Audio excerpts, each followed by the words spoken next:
numbers continued. Balaam said, Build me 7 altars here, and prepare 7 bulls and 7 rams for me. Balak did as Balaam said, and the 2 of them offered a bull and a ram on each altar. Then Balaam said to Balak, Stay here beside your offering while I go aside. Perhaps the Lord will come to meet with me. Whatever he reveals to me, I will tell you. Then he went off to a barren height. God met with him, and Balaam said, I have prepared 7 altars, and on each altar I have offered a bull and a ram. The Lord put a word in Balaam's mouth and said, Go back to Balak, and give him this word. So he went back to him, and found him standing beside his offering with all the Moabite officials. Then Balaam spoke his message. Balak brought me from Aram, the king of Moab from the eastern mountains. Come, he said, curse Jacob for me. Come, denounce Israel. How can I curse those whom God has not cursed?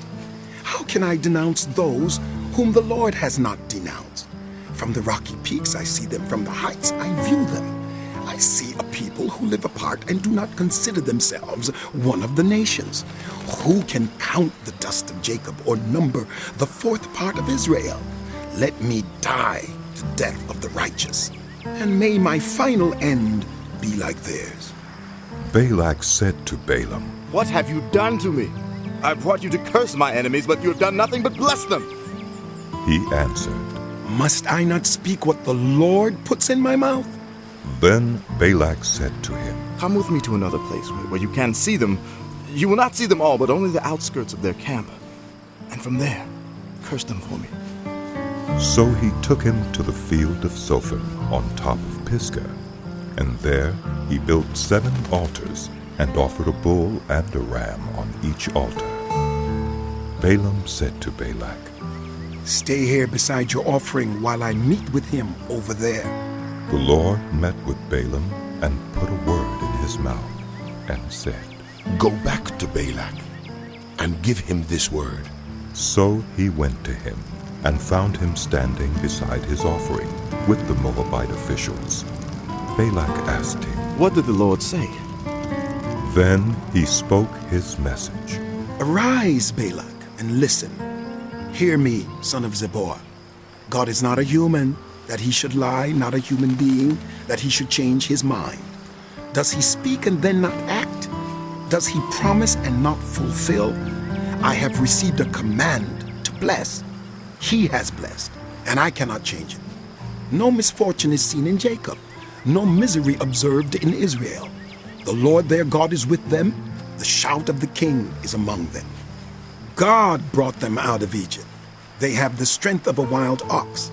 There is no divination against Jacob, no evil omens against Israel.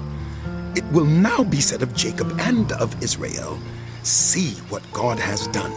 The people rise like a lioness. They rouse themselves like a lion that does not rest till it devours its prey and drinks the blood of its victims.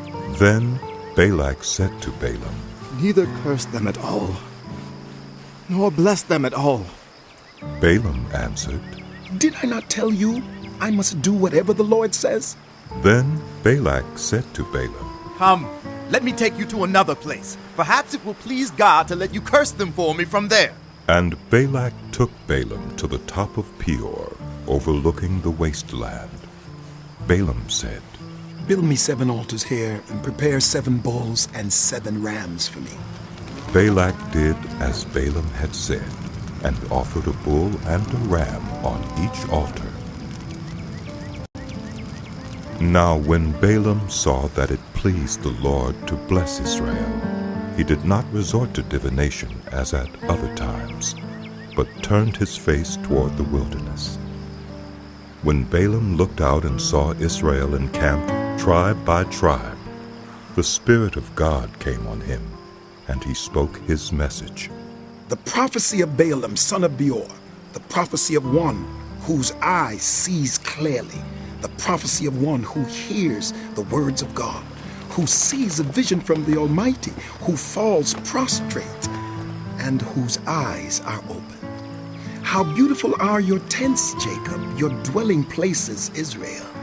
Like valleys they spread out, like gardens beside a river, like aloes planted by the Lord, like cedars beside the waters.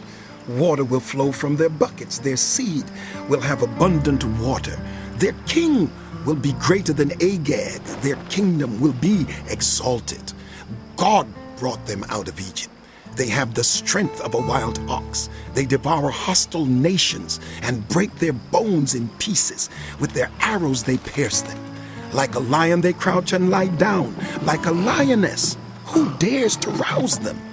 May those who bless you be blessed, and those who curse you be cursed. Then Balak's anger burned against Balaam. He struck his hands together and said to him, I summoned you to curse my enemies, but you have blessed them these 3 times. Now leave at once and go home. I said I would reward you handsomely, but the Lord has kept you from being rewarded. Balaam answered Balak, Did I not tell the messengers you sent me?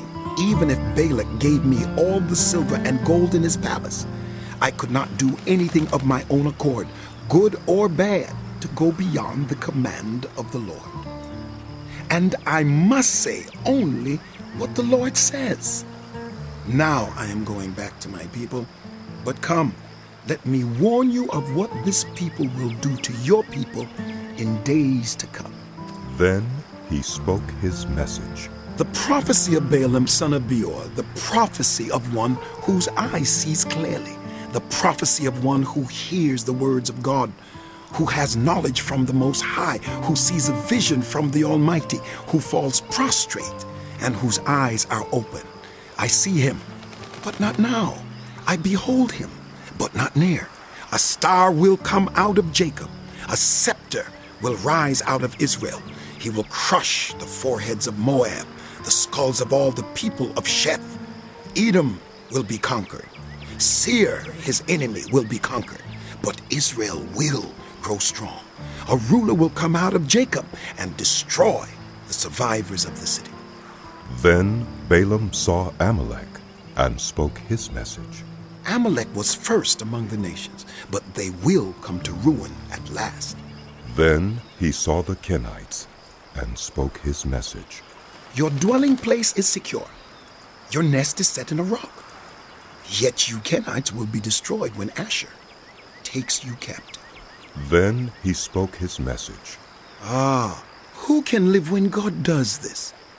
Ships will come from the shores of Cyprus. They will subdue Asher and Eber, but they too will come to ruin. Then Balaam got up and returned home, and Balak went his own way. While Israel was staying in Shittim, the men began to indulge in sexual immorality with Moabite women, who invited them to the sacrifices to their gods. The people ate the sacrificial meal and bowed down before these gods. So Israel yoked themselves to the Baal of Peor, and the Lord's anger burned against them. The Lord said to Moses, Take all the leaders of these people, kill them, and expose them in broad daylight before the Lord, so that the Lord's fierce anger may turn away from Israel. So Moses said to Israel's judges, Each of you must put to death those of your people who have yoked themselves to the Baal of Peor.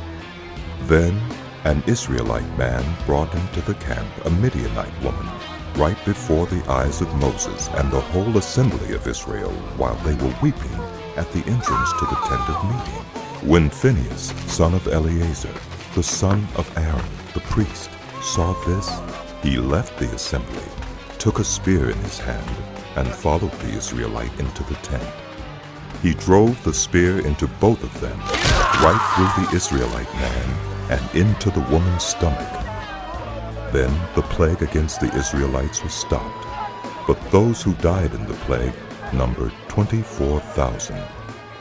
The Lord said to Moses, Phinehas, son of Eleazar, the son of Aaron the priest, has turned my anger away from the Israelites.